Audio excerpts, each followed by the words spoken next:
အားလုံးမင်္ဂလာပါရှင်ခက်စမီ LGBT Audiobook Channel လေးကနေပြီးတော့ပြန်လည်ကြိုဆိုလိုက်ပါတယ်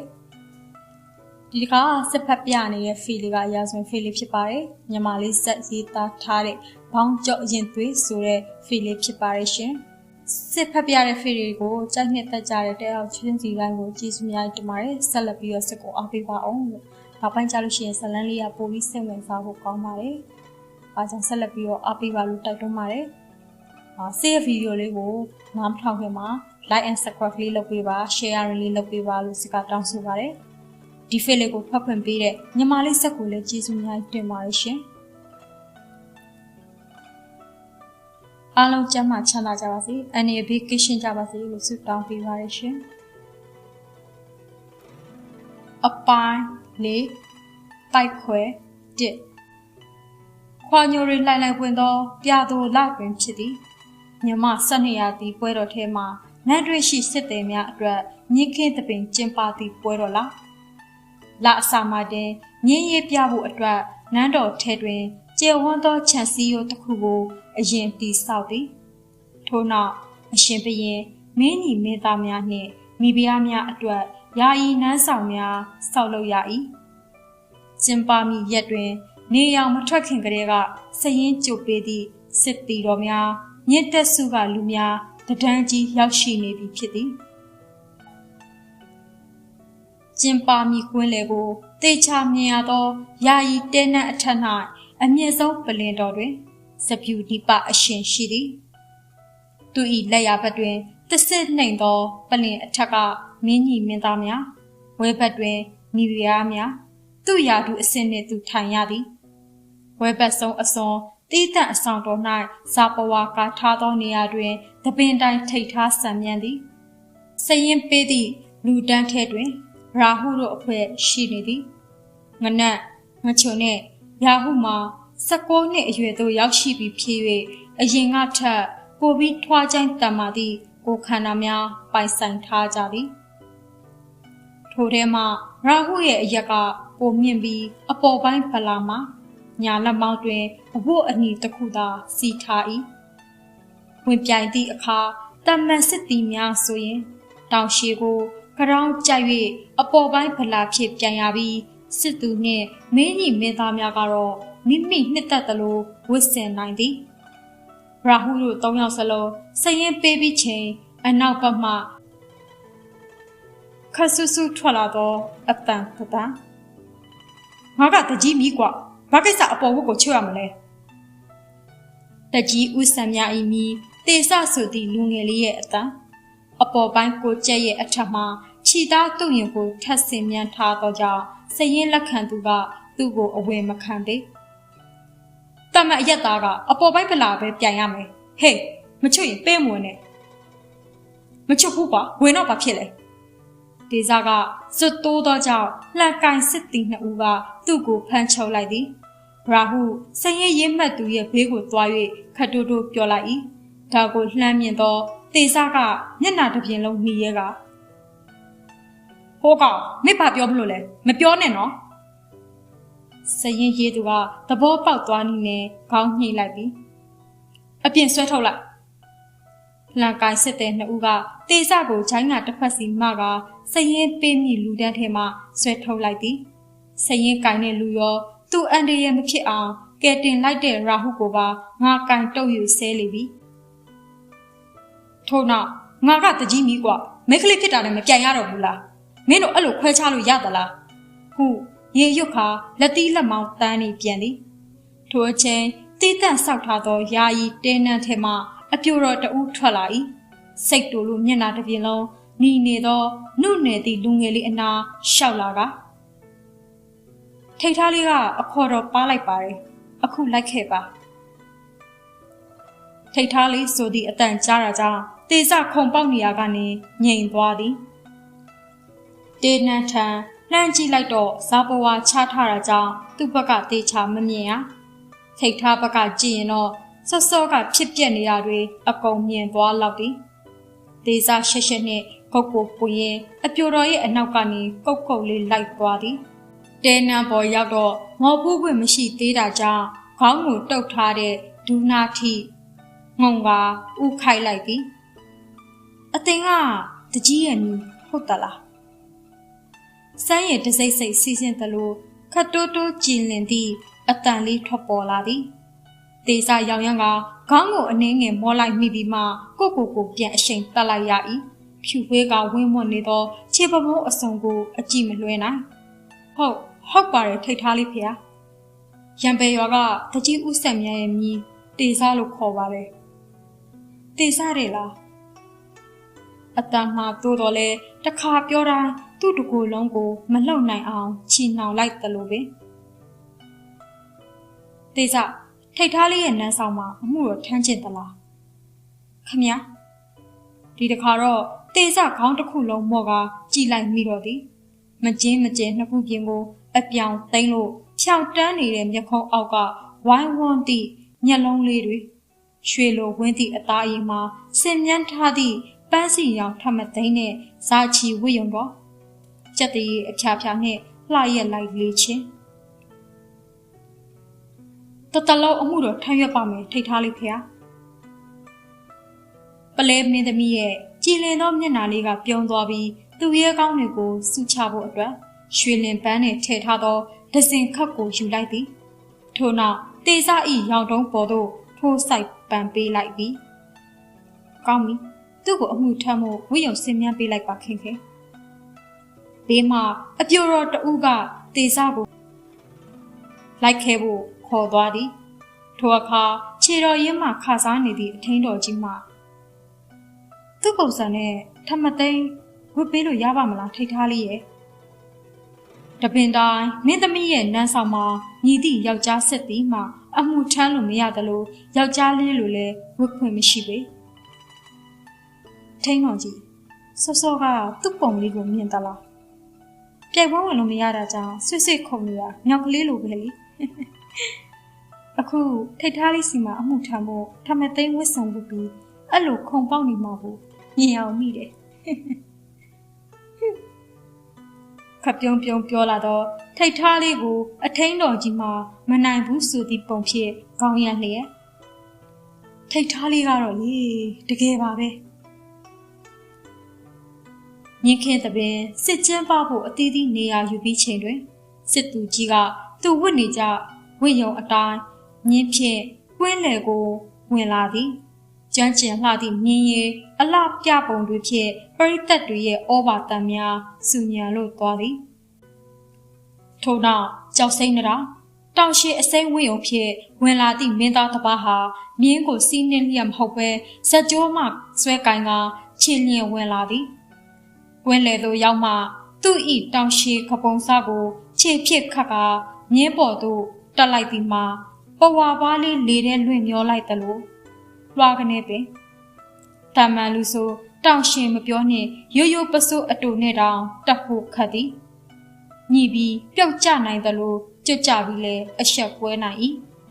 ယခုမင်းသားငယ်ရဲ့လှပပြီးကျွမ်းကျင်မှုကြောင့်မြင်းရဲ့အလှမပြခင်မြင်းပေါ်တက်သည့်ပုံစံကိုတောင်လူအများမျက်တောင်မခတ်မိကြနန်းတွင်သူလေးတွေရဲ့တီးတိုးတန်တချို့လူအုပ်ကြားမှာပြန်လွင်လာသည်ဗရမ ्या နှထောင်ဖြင့်မင်းလာကြီးကတော့စင်ပေါ်ကနေသာစုစား၏ပြိုင်ပွဲစတင်ပြီပထမဆုံးမြေပြင်ပေါ်တွင်လိမ့်လာသောရှောက်သီးများအားမြင်းစည်းလျက်လျံဖြစ်ထိုးဆိုင်ယူရ၏လန်တွင်ရှောက်သီးအများဆုံးထိုးယူထားမိသူကအနိုင်ရသည်ဒုတိယတစ်ခုမှာမြင်းစည်းလျက်မပြောပင်ကြံပင်များကိုအောက်ကစိုက်ထူထားတဲ့အတိုင်းမလဲခင်တီကနေပြက်အောင်ပိုင်းဖြတ်ရခြင်းဖြစ်သည်တတိယတစ်ခုမှာကြိုးဖြင့်ချီထားသောတတိတချို့အားလေးဖြင့်ပြစ်ခွင်ရခြင်းနောက်ဆုံးသောတစ်ခုကတော့ကွင်းရဲ့အစွန်မှာစိုက်ထူထားသောထမ်းပင်တွင်မြင်းကိုအဝေးမှနှင်လာ၍တတ်မှတ်စီးကိုရောက်ရင်လှန်နှင့်ပြစ်ပေါက်ရခြင်းဖြစ်သည်တဆင်ပြီးတဆင်ပြိုင်လာကြရာတမန်စစ်တီထက်ထူးချွန်သောရာဟုမှာ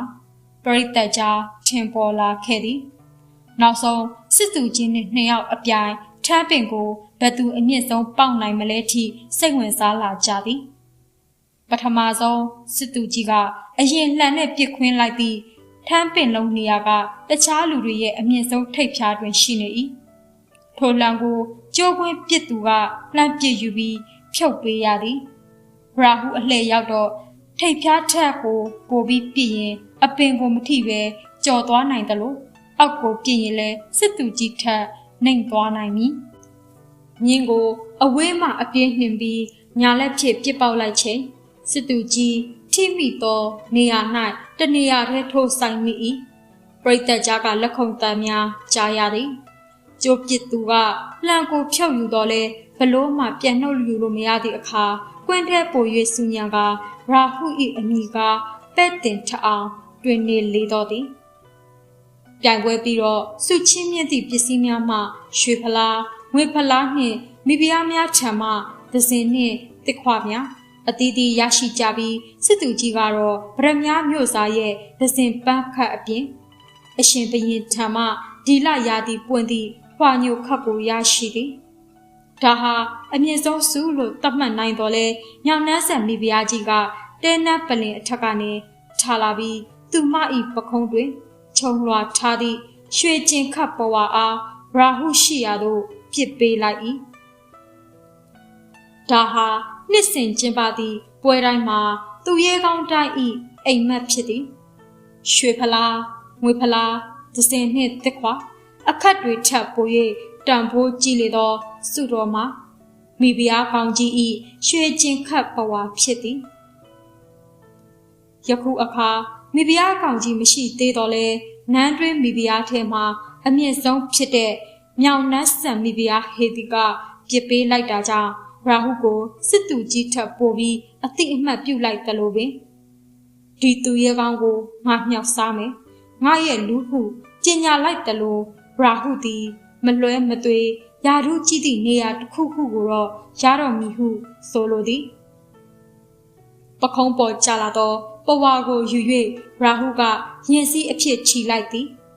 ထိုအချင်းရာကိုကြည်ရင်အရှင်စပြူဒီပရဲ့တီကြည်လှတဲ့မျက်နှာတော်မှာပြုံးခတ်ရေးရေးလေးဖြစ်ပေါ်လာလေတော့သည်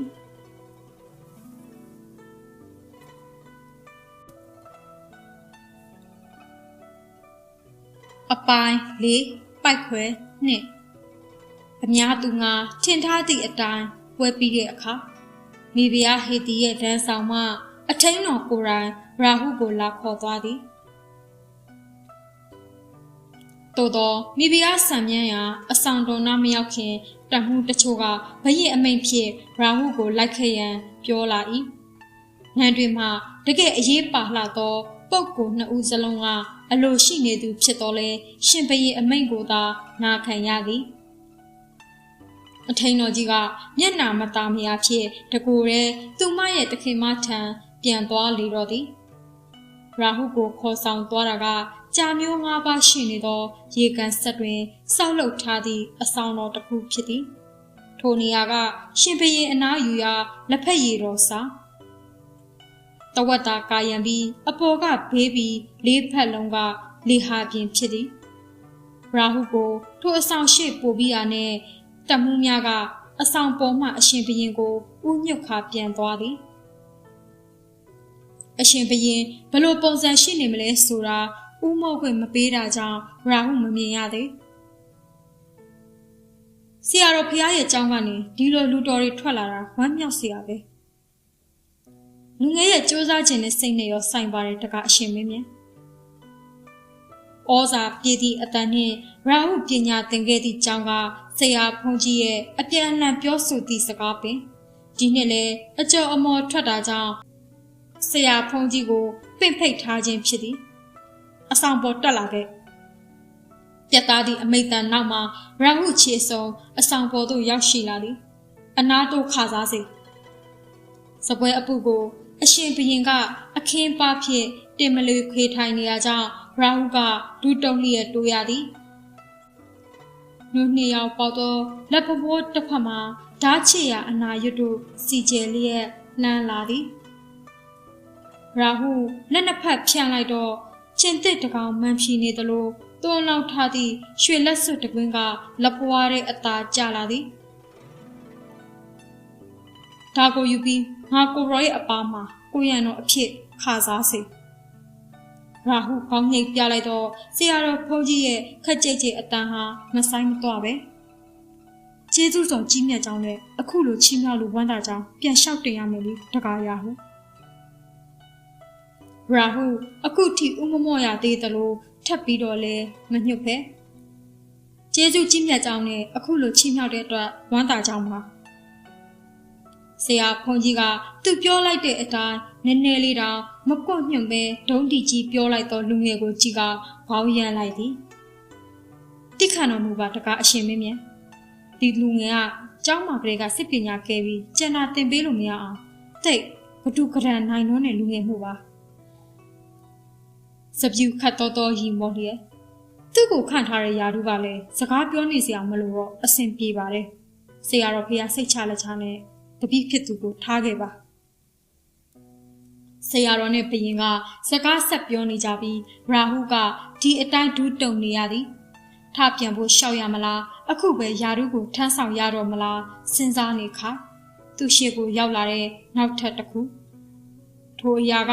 ပန်းချောက်ဖြစ်ဖော်ဆက်ကရနံ့သင်းသည့်လက်ဖက်ရည်တစ်ခွက်ပင်လက်ဖက်ရည်သုံးဆောင်မှာအကိုငယ်ရည်သည့်အတန်ခမ်းမျိုးမျိုးလေးတစ်ခုကရာဟုရဲ့ယာဘက်ကထွက်လာသည်အနှဲငယ်ခေါင်းမော်ကလက်ဖက်ရည်ခွက်ကိုလှမ်းယူလိုက်တော့သူ့ကိုပြုံးပြသည့်လူငယ်လေးတစ်ယောက်ကိုတွေ့ရသည်အလွန်ဆုံးရှိမှအသက်15နှစ်လောက်သာရှိအောင်မည်ညနေတောင်းနှင့်အပြာနုရောင်ဝိယုံကမင်းသားတစ်ပါးဖြစ်ကြောင်းသိတာသည်နုနယ်သည့်အတွင်ကိုထက်လောင်းပေါင်း၍ကြည်လင်သည့်အပြုံးတို့ရှိသည်ဝန်ကြီးတို့ရဲ့ယာတုလကနှင့်ဒန်းတူရသောလက်ဖက်ရည်တော်ဘွဲ့ခံအတွင်အပြင်ကြည်လင်လှပ၍မင်းကြီးမင်းသားတို့ထဲကသာရလေရှိသည့်ယာတုပင်အထူးသဖြင့်အရှင်ဘုရင်ရဲ့ယုံကြည်စိတ်ချရဆုံးနှင့်ချစ်ရဆုံးသောသားတော်တွေသာရရှိသည်အခုစပြူဒီပမှာသားတော်မထွန်းကားသည်ထို့ကြောင့်အပြုံးလှတဲ့လက်ဖက်ရည်တော်ဘွဲ့ခံမင်းသားငယ်ကအရင်ဘုရင်ရဲ့သားတော်တွေထဲကတစ်ပါးဖြစ်မည်စပြူဒီပရဲ့အချစ်ဆုံးတူတော်တဲ့လား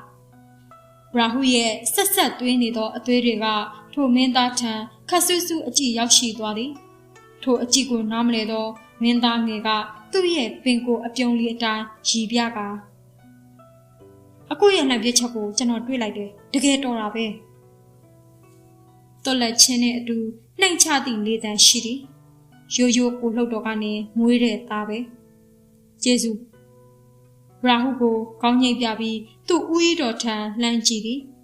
အခွင့်ရတော့မော်ဖူးခွင့်မပေးတော့လဲသူလည်းအတူလှမ်းကြည့်လိုက်၏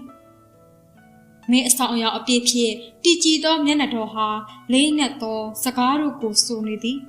ဖြူခွေးသောအသားအရည်မှာနှစ်သေးစစိမ့်စိမ့်နှင့်နှကန်းမွေးရေရေရှိ၏တထောင်ကိုမကလက်ဖက်ရည်ခွက်ကိုလှမ်းလျက်ရဲဆုံနေသည့်နှကန်းတွင်တေးလိုက်သောအခါလေစလုတ်အထက်အောက်လှုပ်ခတ်ပုံကအသားအရာပင်ရာဟုမြုံဝန်းတို့ဆူရှာလျက်လက်ထဲကလက်စွပ်ကိုပိုဆုပ်ကင်လိုက်သည်တကယ်ဆိုသူ့လက်ထဲမှာရှိနေကြဓာတ်ကိုစုပ်ကန်ခြင်းဖြစ်တော်လဲဘရင်အနားလာဖို့အတွက်မြည်သည့်လက်နက်မှယူဆောင်လာဖို့မရှိသေးသောကြောင့်ဖြစ်သည်ဦးရီတော်ဘရင်မင်းရဲ့ကိုရန်တော်ဖြစ်ပြီဆိုရင်မနက်ဖြန်အာယုံမတက်ခင်မှန်နှန်းဆောင်ကိုလာရမယ်နောက်ပြီးဒီကအပြန်ပြေးတိုက်တော်ကတန်တော်ဆင့်ဒါမှမဟုတ်လူပြတော်တယောက်ကိုကိုရန်တော်အဆောင်ရောက်ထုတ်ပေးဖို့ပြောပြီးယူသွားနိုင်တော့အကိုဒေနာကခတ်တွတ်အတန်ကိုကြားမှခေါင်းညိရင်သူ့ဦးခေါင်းကိုပြန်ညှို့လိုက်၏နာမည်ကရာဟုဟုတ်တလားသူ့ထံရင်ညှောလာသည့်အတန်ဟုတ်ပါတယ်မနက်မိုးတော့မှတောင်းဝန်ထမ်းဆောင်ရမယ်ရာဟုအခုသိရမှာခါစားစေအနောက်သို့ခြေသုံးလက်ဆုပ်ခါအဆောင်ပြင်ကိုထွက်ခွာသွားသောရာဟုအားစပြူလှမ်းကြည့်လိုက်သည်စကားပြောရင်အနောက်ကနေဖျားတို့အရှင်မင်းမြတ်တို့ထိတ်ရကောင်းမှမသိရဲ့ထိုလူငယ်ကိုအမျက်တော်မရှာဘဲသူ့သဘောကျမိသည်အကြောင်းကမိဖုရားဟေတီရဲ့လက်နက်ကိုလက်နက်အဖြစ်ယူလိုက်နိုင်တာကြောင့်ဖြစ်သည်လက်ဖက်ရည်တော်မင်းသားမှာမှာသည့်အတိုင်းရဲတိုက်တော်ကနေတဆင့် ကိုရန်တော်အဆောင်အယောင်ယူလာခဲ့လိုက်သည်အရင်လိုရိုးရိုးမြင့်တက်စုတွေနေတဲ့မြို့ရိုးဘေးကတန်းနာမဟုတ်တော့ပဲဘရင်ကိုရန်တော်တမှုဆိုသည့်အချိန်ဟာနန်းတော်ထဲမှာတင့်တင့်နဲ့ကိုပိုင်အဆောင်တစ်ခုရရှိသည်တန်တော်ဆင်ညှိုးလိုက်တဲ့အဆောင်စီရှောက်လာရင်မလန့်မကန့်မှာမိမ့်မပြိုတအူးကိုတွေ့ရသည်တမန်မိမ့်မပြိုဆိုရင်ရာဟုအကြည့်တို့ရှိနေမည်မဟုတ်တော့လဲထိုမိန်းကလေးကထမသိန်းနှင့်ရောင်တုံးရှိနေသောကြောင့်ပေလက်ထဲကကြာပန်းနေတပွေးတစ်ပိုက်ကိုယူပါဘုတ်ခုနှစ်ဆင့်ရှိသောအဆောင်မြင့်တစ်ခုစီသို့ဦးတည်သွားနေသည်ထမသိန်းရဲ့အကွဲနေရာကဒူးအထက်ထိရောက်အောင်ရှောက်လန်းနေရာကနေစိတ်မရှိသလိုခြေလှမ်းကိုထပ်သွက်လိုက်သည်ထိုအချိန်ခြေထောက်နှစ်ဖက်ရင်းရိုင်လိမ့်ပြီးပြစ်လဲတော့၏ပွေပိုက်ထားတဲ့ပန်းတွေမထီအောင်ကာကွယ်နေရတာကြောင့်ထိုမိန်းကလေးမှာမြေပြင်နှင့်မျက်နှာဆောင်းမိသည်ရာဟုသွားလဲမထူဖြစ်သလိုကိုယ့်ရုပ်ကာယအခြေအနေကိုကြည့်နေတာလည်းမရက်ဒေဇကသူ့ဘာသာပြန်လူးလိမ့်ထကခြေခောက်လဲခြင်းရဲ့တရားခံဖြစ်သောထိုထမသိန်းအားအနောက်ကနေစုယူပြီးအရှိခါးစီးတဲ့ထဲလိုက်သည်ထို့သောတခြားမိမ့်မပြိုလေးတွေကကနွဲ့ကလျဝတ်သည့်ထမသိန်းကိုကြောင်ပြောင်းပြန်ကြိုက်ပြီးခတ်သွက်ပြေးသွားလေသောမိန်းကလေးလမ်းမှာရှိတဲ့နန်းတွင်းတပ်သားများကမျက်လုံးပြူမျက်စံပြူရာဟုနားထဲမှာတော့ငါမြေးမလေးကိုကျင်ရတော့အဖြစ်မြောက်စားပေးပါဆိုသည့်တကြီးဦးဆန်မြရဲ့စကားကြီးကတဝဲလေလေ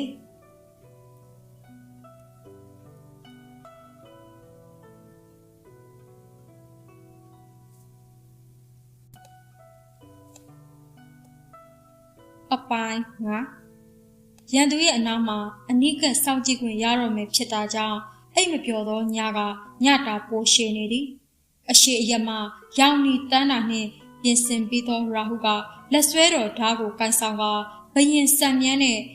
မှန်နှန်းဆောင်ကိုထွက်လာလိုက်သည်နတ်တွင်ထဲတွင်အခမ်းအနားဆုံးအကျယ်ဝန်းဆုံးနှင့်ဘုတ်ခုနှစ်စစ်ပြတ်သက်ပါသည့်တခုတည်းသောအဆောင်တော်ကြီးရှေ့ရောက်တဲ့အခါတကားဆောင်များကရာဟုကိုရန်တော်ခန့်ထားတဲ့လူဟုတ်မဟုတ်တေချာစစ်ပြီးမှအဆောင်တွင်ပေးဝင်သည်ကနုတ်ကျွန်းတကား၌မိအလင်းရောင်အနှဲငယ်ဖြာထွက်နေ၏အဆောင်ကျဲပြေတစ်ခုလုံးတံပိုးကြည့်သည့်အခင်းပေါ်စော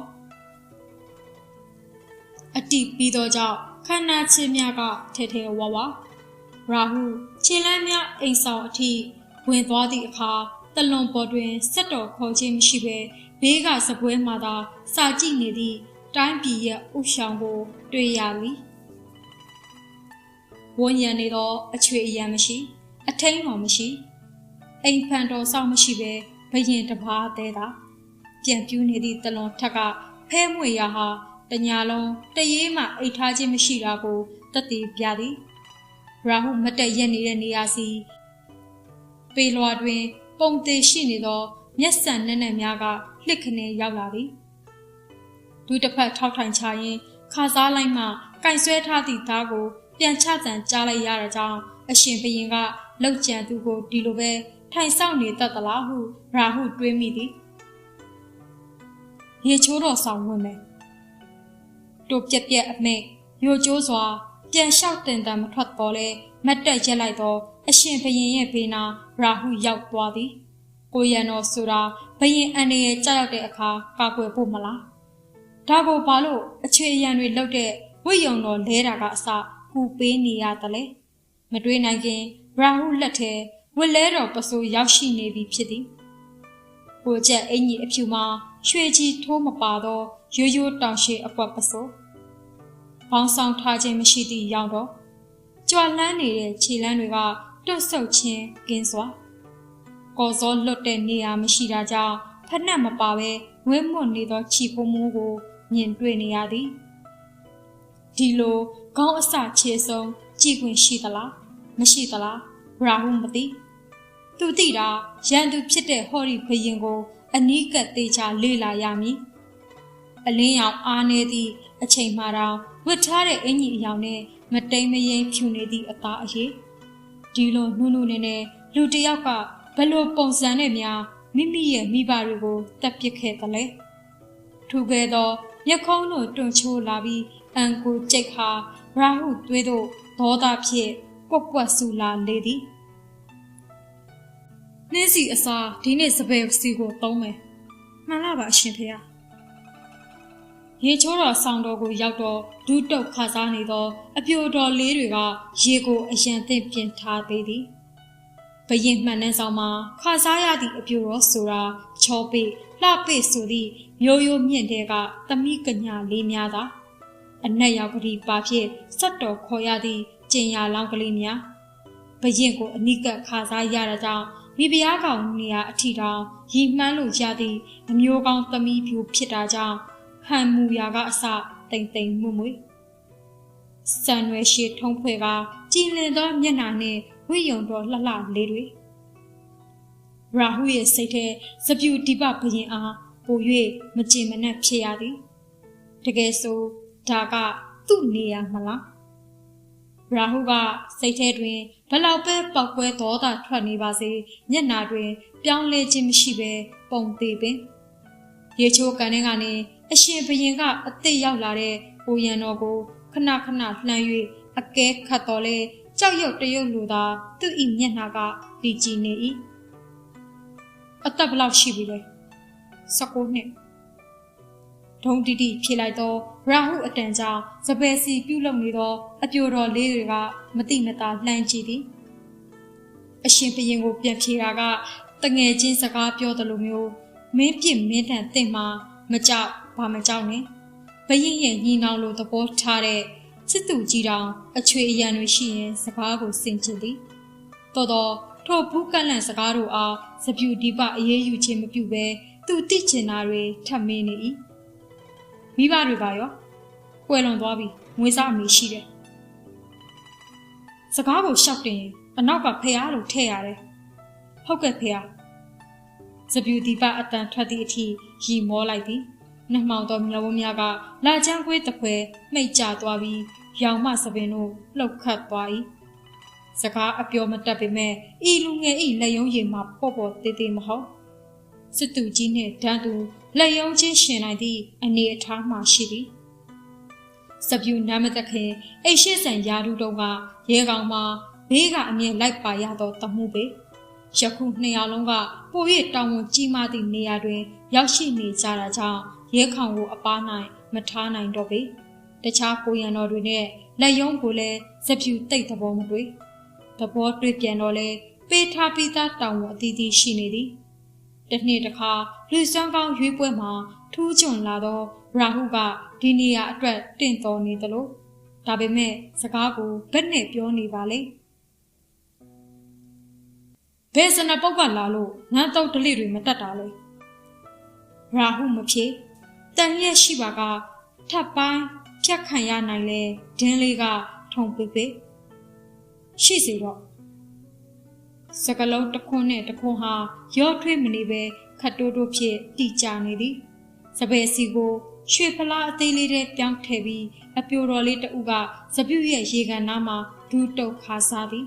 စပြူကမတ်တက်ရက်လျက်အရဲ့အပြုံးမရှိသောသူ့ဤကိုရန်တော်အသစ်ကလေးအားကြည့်လျက်ဘေးကအပြိုတော်လေးကိုအမိတ်ပေးလိုက်သည်ဘေးနာချထားခဲ့တင့်ရမှာခါစားစေအချွေရန်တွေအားလုံးထွက်သွားမှစပြူရေကန်ထဲကတက်လိုက်သည်မဆိုင်မတွားရောက်ရှိလာတဲ့ခါဝတ်လဲတော်နဲ့ခြုံလွှာတစ်ပတ်စကားပြောတာအတုံးမကျပေမဲ့အလိုက်တော့သိတာအပြိုတော်လေးတွေစီရီထားပေးသည့်ဘရင်ဝိယုံတော်ကိုတဆင်ချင်းဝတ်နေသည့်အထိစပြူဒီတိုင်းရက်နေကြုံသာ73တောင်ရှိရွှေကြည်ထိုးတောင်ရှိကိုတပတ်ပတ်ပြီးအနားခောက်လျက်စင်မြတ်ပေးနေပုံကတိတ်တက်လွန်းတာကြောင့်အရှိမရှိနေတဲ့ရာဟုမျက်နှာကိုစပြူခတ်တင်းတင်းကြည့်လိုက်သည်ငရိုးရှင်တဲ့လူပဲတန်ရဝင်ပေမဲ့စပြူဒီပတိတ်ဂယုမဆိုင်သည်ပေါ့ခြေခွားကိုကင်ပြီးဖက်နှက်ဝတ်ပေးတဲ့အခါရာဇမှန်အပြည့်နဲ့သာရက်တည်နေ၏ရွှေစလဲတိုင်းပြီးချိန်ဝိယုံပြေဆုံးပြီးဆိုမှကျေးမုံရှိထိုင်လိုက်ပြီးရောင်တုံးကိုဖြီးချလိုက်သည်အနာကခါလှမ်းလာတော့လက်ကိုမှန်ထဲကနေစပြူတစ်ချက်လှမ်းကြည့်လိုက်ပြီးမကင်နဲ့ ချက်ချင်းအနောက်ပြန်ဆုတ်သွားတော့လေမျက်လွှာမချပဲစပြူရဲ့ဥကောင်းကိုပြန်ကြည့်နေသောကိုရင်တော်ဗရောက်သားနှင့်ပြုတ်လုထားသောဘီကိုအသုံးပြု၍ရောင်ကိုပြန်ထုံးချိန်ဂုံနာစီမှထွက်နေသောစံစားတချို့နှင့်အနှဲငယ်ဆောင်းနေသောစတော်အချွေအရက်များလို့သောအရှင်ဘရင်မှာဥကောင်းကိုကန်ခိုက်ဖို့လူတော့အလွန်ရှားသည်စပြူဒီပါရဲ့လဲတိုက်တွင်ကန့်လက်ဖြတ်ဓာတ်တရာအမာရွတ်နှင့်အဆိုင်ရာနှစ်ခုတတိုင်းလုံးပြပြဝတ်ရှစ်ခိုးဥခိုက်ရသောဧကရစ်ဘရင်ဤမိမိကိုယ်ကိုကာကွယ်ထားသည့်နေရာတစ်ခုအားရာဟုတွေ့လိုက်ရသည်အရှင်ဘရင်တပါးဤတနေ့သားဟာတမန်လူထက်ပို၍တတောင့်တတရှိတယ်လို့ထင်ရတော့လေလောက်ဆောင်သမျှကသတ်မှတ်ချက်ထဲမှာဖြစ်တယ်လို့တောင်အိမ်ထဲကငှက်တကောင်နဲ့မချတော်တော်လူတိုင်းကခြေတော်ရင်းမှာဥခိုက်နေတဲ့အရာသာကိုသူတို့နှစ်သက်သည်လောက်ပိုင်ခွင်းနဲ့အမိတ်အာနာကကိုယ်တိုင်ပိတ်လှောင်မိတာကိုတတိမထားနိုင်လောက်အောင်ခန္ဓာချင်းကိုစောင့်၏ရေချိုးပြီးတာနဲ့မှန်နှန်းဆောင်ကနေထွက်ခါရေအိမ်ဝင်သည်ဘရင်ရေအိမ်ကအမှုတန်းတဦးဤအဆောင်လောက်ကျဲ၏ရေအိမ်ကစင်းရင်အမင်္ဂလာစကားလျှောက်ထားသူကအယံသင်ထိုမှသစင်ဥယျင်တော်အနီးမှာမျက်နှာတစ်တော်ရေကပ်ဖို့မိဖုရားများခါစားကြိုဆိုသည်ရွှေဖလားနဲ့မျက်နှာတစ်တော်ရေကတ်တာဟာဘရင်ရဲ့သားတွေလောက်ရမယ့်အလုပ်ဆိုတော့လေသားသမီးမထွန်းကားသေးသော29နှစ်အရွယ်ဘရင်မှာအဆောင်ရမိဖုရားနှစ်ပါးသာနေရာပေးထားသည်ခလေးဘွားက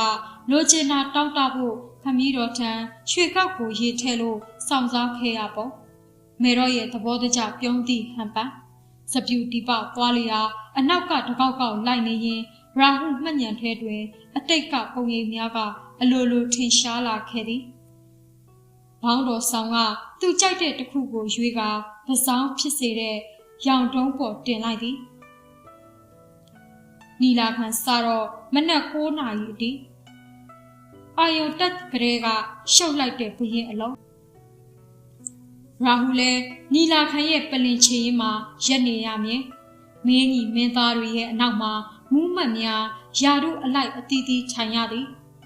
မင်းသားတွေနှင့်တဒန်းနဲ့အရှိဆုံးမှာဥခိုက်ရသည့်လူဟာစစ်တေနာပကြီးကျော်အမတ်ကြီးတဦးပင်တင်ပြရတဲ့အစီရင်ခံစာပါရပိုက်တွေကိုဖတ်ပြီးအမိန့်တော်ပြန်သည်တိုင်းပြည်အရေးရှောက်တင်သမျှအကုန်နားထောင်ကနောက်ဆုံးနီလာကမတတ်သည့်မျိုးစားတချို့နှင့်အမတ်များအားရာဇတံပို့ဖို့အမိန့်ပြီးမှနီလာခံသိမ်းသည်နေ့လယ်ထမင်းစားချိန်ကွက်တီချိန်လိုက်သလိုပွဲတော်တီဆောင်သွားပြီးမနက်ကမိဖုရားနှစ်ပါးပင်ဘရင်နှင့်အတူသုံးဆောင်ခွင့်ရသည်ဒီအချိန်မှာတေချာလျှောက်တင်ခွင့်ရှိသောအနောက်နန်းဆောင်နှင့်အလယ်နန်းဆောင်မိဖုရားနှစ်ပါးကအဆောင်တော်ကူရန်ဘရင်အားရေလာမြောင်းပေးတော်လဲစပြူဒီဘကတုတ်ပြန်ခြင်းမရှိထမင်းအစာမပြတ်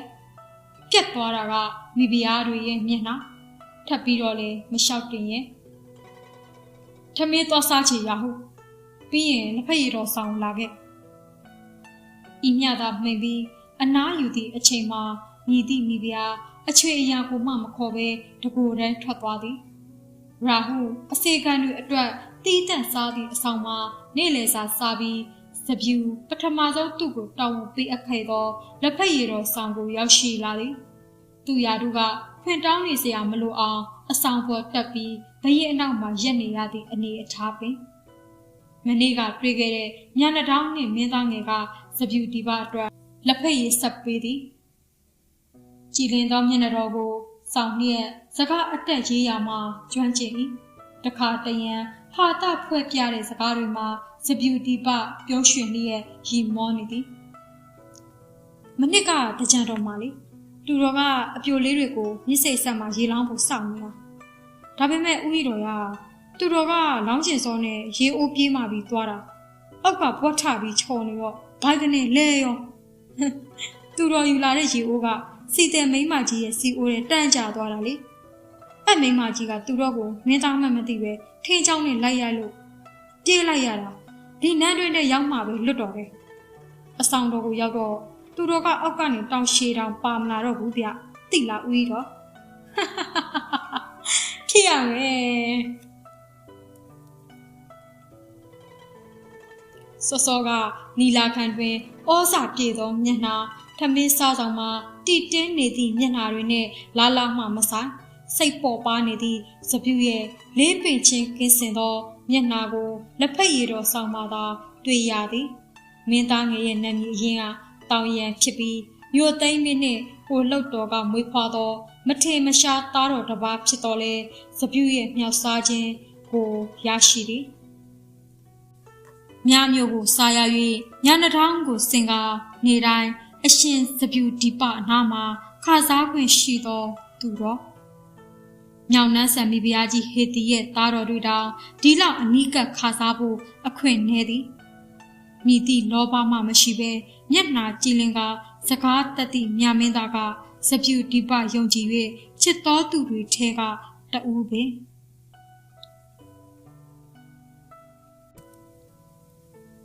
အပိုင်း6လေတဖြူဖြူတိုက်ခတ်နေသည့်အဆောင်မှာစပြူအချိန်ကိုဒီအတိုင်းလဲကုံဆုံး၍မြာအရှင်ဘရင်တပါးဖြစ်သည့်အလျောက်ကြည်လေသောစီမံမှုနှင့်တောင်းဝန်ဟာကန့်ပါနေမည်သူတော်နှင့်စကားပြောလို့မဆုံးသေးခင်စော်ဘွားနှင့်မျိုးစားတချို့ခါစားဝင်လိုကြောင်းရှောက်တင်လာသည်ခွင့်ပြုလိုက်တော့လက်ဆောင်ပနာမများစွာနှင့်ဥခိုက်ကြော်၏ထို့နောက်ညာမင်းသားရဲ့လက်ရာကိုဂုံယူလျက်တောက်သုံးရင်းအရှင်ဘရင်ထံလျှောက်တင်ကြသည်ကိုယ်ပိုင်စားရသောမြို့ရဲ့တိုးတက်ရေးကုန်သွယ်မှုစိုက်ပျိုးရေးစသည့်အရေးကိစ္စများစွာကိုစာလွှာပါတာထက်ကိုယ်တိုင်လာရောက်ပြီးလျှောက်တင်တာပိုထိရောက်သည်စပြူကအရေးကြီးတဲ့ကိစ္စကိုအရင်ဆောင်ရွက်စေပြီးခွင့်ပြုတဲ့နာခွင့်ပြုပယ်ချတဲ့နာပယ်ချသည်အစဉ်တစားကြောင့်လားတည်ကြည်တဲ့မျက်နှာတော်ကြောင့်လားဒါမှမဟုတ်ကြော်စောလေသောစီရေးကြောင့်လားဆိုတာအဖြေရှာမရခင်တည်ရှိနေသောစပြူဒီပရဲ့အသွင်ကိုကခန္ဓာချင်းကိုဆောင်နေသည်သူ၏နှုတ်ဖျားမှထွက်သည့်စကားမှာလူတစ်ယောက်ရဲ့ဘဝကိုအရာရာပြောင်းလဲနိုင်တယ်လို့တစ်ချက်လွတ်အမိန့်နဲ့လဲသေမင်းစီကိုပို့နိုင်သည့်ဧကရစ်စော်ဘွားနှင့်မျိုးစားပြားကိုအချိန်ပေးတဲ့တလောက်ပေးပြီးပြန်စီသည်ထိုအခါမှအဆောင်အောက်မှာဆောင်ဆိုင်နေသောတမှုဝတ်စုံနှင့်လူကတက်လာပြီးစပြူကိုအယိုအသေးပေး၏ကင်ဆွဲထားတဲ့ဓာအယိုမှာဗရက်မြကနုတ်ပုံစီချဲထားတာကြောင့်သူ့၏ယာရုမှာပေါ်သေးသေးမဟုတ်မြို့ရိုးရဲ့အရှိပြင်အနောက်ပြင်တောင်ပြင်မြောက်ပြင်လေးဘက်လုံးပါတစ်ဖက်ကိုစစ်သူရဲ့1000စီရှိ၍ထိုလေးမျက်နှာပြင်စစ်သူရဲ့4000လုံးကိုစီမံအုပ်ချုပ်ရသည့်လေးပြစ်တော်ထောင်မှုဖြစ်သည်သူအဆောင်ပေါ်တက်လာတာနှင့်တာလိခါလေးလိုစကားများလွန်းနေသောမြမင်းသားမှာချက်ချင်းတိတ်ဆိတ်ကငြိမ်ငြိမ်ကုတ်ကုတ်လေးအရေးရှိသလားနှန္ဒမှန်လားပါရှင်အရှိမြောက်တော့တောင်ဆွဲရိုးအစွန်းမှာဆင်ဖြူတော်ပေါ်တယ်လို့ကြားသိရကြောင်းပါတည်ကြည်နေသောစပြူဒီပမျက်နှာတော်တွင်မဝွန်သောလှိုင်းကလေးဖြတ်ပြေးသွားသည်တေကြသလားနန္ဒဖုံးတော်ကြောင့်တေကြကြောင်းပါဖေဟာကောင်းပြီမနှက်ဖန်နီလာကမှရှောက်တင်စေညီလာခံကမူးမတ်တွေမသိခင်အရင်ဆုံးလာလျှောက်ထားတဲ့လေးပြင်ထောင်မှုမင်းရဲနန္ဒကအရှင်စပြူဒီပရဲ့အထောက်တော်ဘရင်လူရောမြမင်းသားကလက်ဖက်ရည်ငှဲ့ကနန္ဒရှိသို့အတာတိုးပေး၏သူရဲ့မျက်နှာတော်မှာရာဟုကိုစတွေ့သုံးကလို့တွတ်တွတ်လက်လက်မရှိသလိုစကားပြောဆိုခြင်းလည်းမရှိခေါင်းသာငုံထားသည်နန္ဒကအရှင့်ကိုဥညွတ်ပြီးချက်ချင်းပြန်ထွက်သွားကတခြားလူတွေထပ်ပိုးပြီးဖန်ပကံအပြည့်ထည့်ထားသောရင်နွေးကိုထိတောင်မထိသွားပေ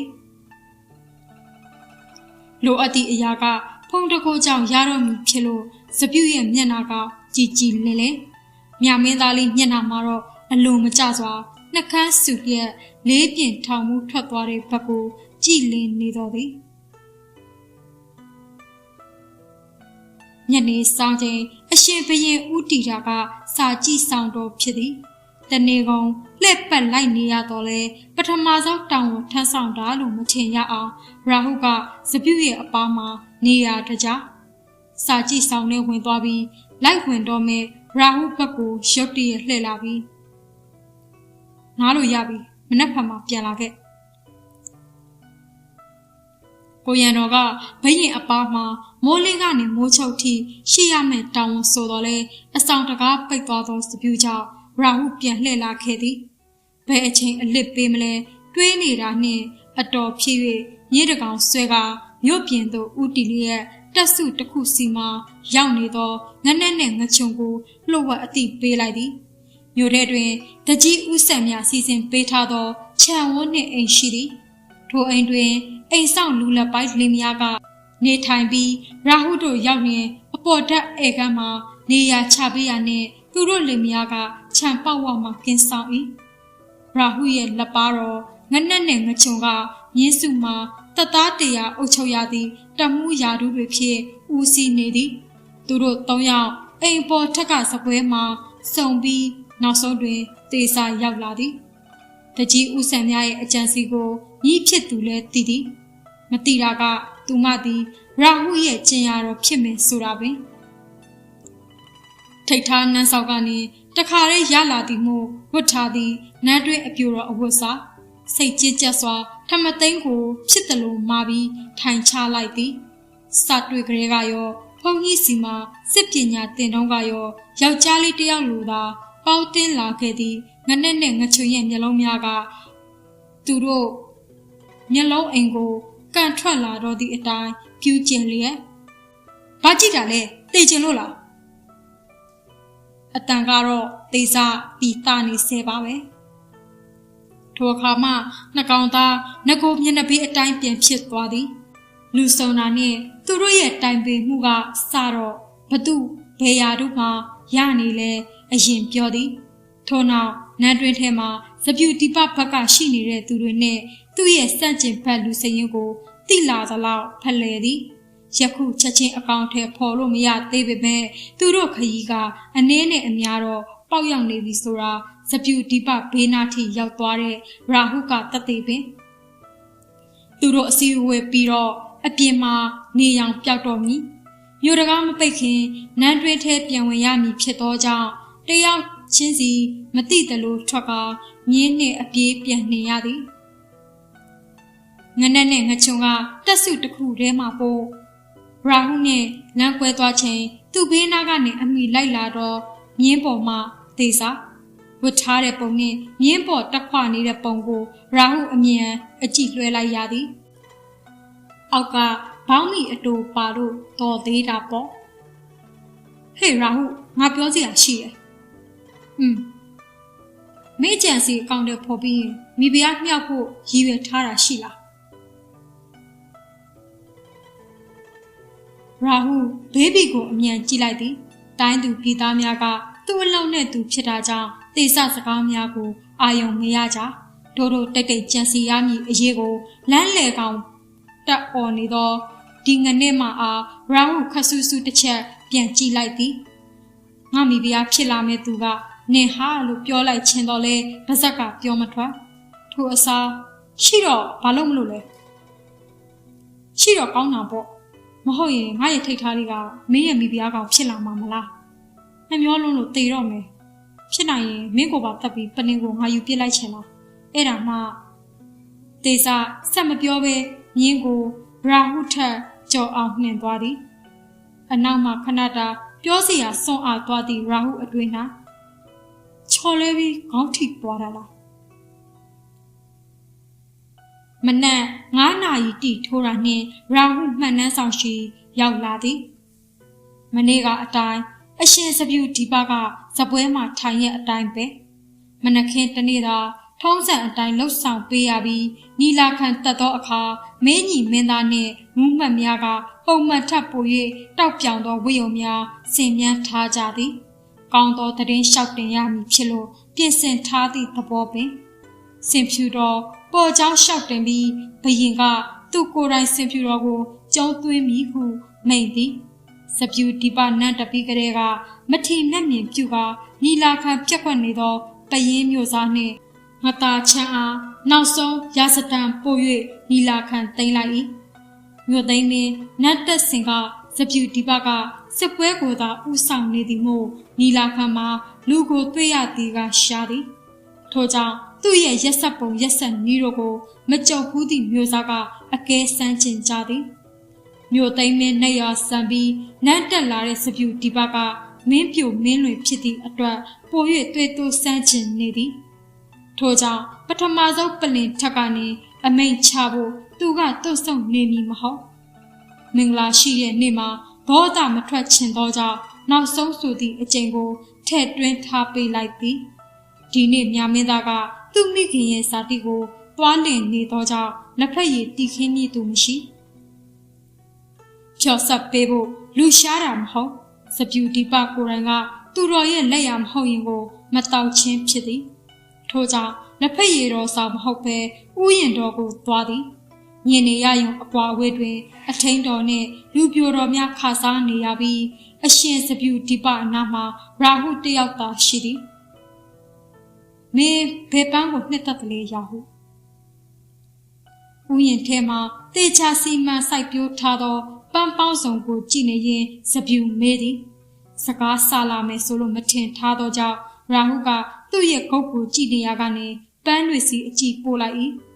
ကံကောစီစဝါနှင်းစီစပယ်သစင်တစ်ခွနှင့်နောက်ထပ်ရာဟုအမျိုးအမည်မသိသောပန်းရောင်စုံများတရဖီပန်းကိုနှစ်သက်တယ်ရာဟုနေရာမှာတခြားမည်သူမဆိုနှိမ်ချတဲ့အတန်နဲ့ကျွန်တော်မျိုးတရဖီပန်းကိုနှစ်သက်ကြောင်းမှာဖေဟာလို့ရှောက်တင်လိုက်မည်သို့တော့ဒုံတီတီဖြေချတဲ့တန်တွေကိုစပြူ2ရက်နဲ့နားရင်လာတယ်လို့တရဖီလားနာမည်ကြားဖို့ပဲမဲ့တေချာမတွေ့ဘူးသေးဘူးဒီဥယျာဉ်ထဲမှာရှိသလားမရှိဘူးဘာမှရှိလဲသူရိယတိုင်းရဲ့အနောက်ရက်တောင်ဆိုညော်တော်တောင်တန်းပေါ်မှာပေါက်တယ်တစ်နှစ်မှာ9ရက်ပဲပွင့်တယ်ညော်တော်တောင်တန်းထိုတောင်တန်းအမည်ကိုစပြူကြားဖို့သည်ဒီတိုင်းပြည်ကိုတိမ့်ပိုက်ထားတာကြောင့်ကိုကမြို့ကံမဟုတ်တော့လေတခါတရံစစ်တထောင်နားတဲ့အခါမြို့ကံစစ်သားတွေစကားဝိုင်းကြသည်ထိုအခါစပြူကအဆောင်တွင်းမှာမြေပုံကြည်ရင်သူတို့စကားတန်ကိုအတိုင်းသားကြားနေရသည်ထိုတောင်တန်းပေါ်မှာဒဏ္ဍာရီပုံမြင်တစ်ပုဒ်ရှိသည်တိုင်းပြည်တစ်ခုရဲ့မင်းသမီးလေးတစ်ပါးကမြို့စားမင်းရဲ့သားတော်နဲ့လူငယ်ဘဝရင်ငံမိကြသည်သူတို့ချစ်ချင်းကိုအတိမပေးရသေးခင်မှာမင်းသားရဲ့ခမည်းတော်မြို့စားမင်းကတိုင်းပြည်ကိုပုံကန်တဲ့အတွက်တစ်ဖက်နဲ့တစ်ဖက်ကရန်သူတွေလိုသဘောထားကြပြီးဂျားကသူတို့နှစ်ယောက်ချစ်ချင်းကဒစားခံပေါ့နှစ်ယောက်သားမခွဲနိုင်လို့အတူထွက်ပြေးဖို့ဆုံးဖြတ်ပြီးမင်းသမီးလေးကသူ့တိုင်းပြည်ကခိုးထွက်မင်းသားလေးကလည်းသူ့ဖေမျိုးစားမသိအောင်လာပြီးတောင်ပေါ်မှာဆုံကြသည်မင်းသမီးလေးကတောင်ပေါ်အရင်ရောက်လာသည်အချွေအရန်လည်းမပါဘူးတယောက်တည်းခိုးထွက်လာပြီးနန်းတော်ထဲမှာကြောက်နေပေမဲ့သူကမင်းသားလေးအလာကိုပဲမျှော်နေခဲ့တာဒါပေမဲ့မင်းသားလေးကနေဆောင်နေအထိရောက်မလာခဲ့ဘူးသူမကအဲ့ဒီတောင်ပေါ်မှာဆက်ဆောင်နေအစာရေးစားလဲရှာမစားတတ်နဲ့အာအင်ချိနေစွာချေရသူကလာမှာပါလို့ယုံကြည်ပြီးမျှော်နေခဲ့တာ9ရက်မြောက်နေ့မှာပဲဝေဒနာတွေခံစားရင်းမင်းသမီးကရေခွဲနာကြပြီးတေသွားရှာသည်အဲ့ဒါကြောင့်မျော်တော်တောင်းလို့တွင်တာတဲ့ဇလန်မဆုံးသေးပေမဲ့တသားတချို့တောက်ခေါက်တန်ကြားရသည်မင်းသမီးလေးအတွက်ဝမ်းနိုင်ပြီးသစ္စာမရှိတဲ့မင်းသားလေးကိုဒေါသထွက်ကြသည်ဒါပေမဲ့ပုံမြင်ရဲ့နောက်ဆုံးပိုင်းကိုထပ်မဆက်တော့မင်းသားလေးကတမင်မလာခဲ့တာမဟုတ်ခိုးထွက်နေတော့မိသွားပြီးသူခမည်းတော်ကိုယ်တိုင်ကတစ်ဖက်ကိုသတင်းပေးတဲ့သရှိုးထင်ပြီးတက်ပစ်လိုက်တာအဲ့ဒါကြောင့်မင်းသားလေးမလာနိုင်တော့တာခန္ဓာကမရောက်ပေမဲ့ဝိညာဉ်ကတော့တော်ထဲမှာကြောက်လန့်နေရှာတဲ့မင်းသမီးကိုပွေ့ဖက်ထားလိမ့်မလားဆိုတာဘသူသိမှတဲ့လေဆိုင်သူတော့မသိခဲ့တာကိုပုံပြင်ဆုံးတော့ဓာကန်စစ်တဲ့တော်တွေမှာမျက်ရည်လေးစန်တန်နဲ့ထိုအခါစိတ်ပြော့မှစိုးလို့တမှုရဲကောင်ထဟောက်လိုက်မှသူတို့စကားဝိုင်းကိုရက်ကြသည်တရဖီပန်းတွေတထောင်လုံးပွင့်နေတာကိုတစ်ခေါက်လောက်တော့တွေ့ချင်တာစပြူဒီပပြောလိုက်ပေမဲ့တုတ်ပြန်စံမရှိပန်းရောက်ဆုံးလေးကိုကြည့်ရင်အတွေးထဲပေါ်လာတဲ့တစ်ခုကြောင့်စပြူထရက်ပြီးအဆောင်ပြန်ဖို့ပြင်သည် အနောက်မှထက်ကြမကွာလိုက်လာသောရာဟုအားလှဲ့မကြည့်ပဲအရှိသို့ရှောင်နေရက်အတိုင်းမိတ်၏ညစ်တစ်ချက်မသိခင်အရောက်ဝတ်နဲ့မျိုးရိုးနာမှာငါကိုယ်တော်ကိုစောင့်နေ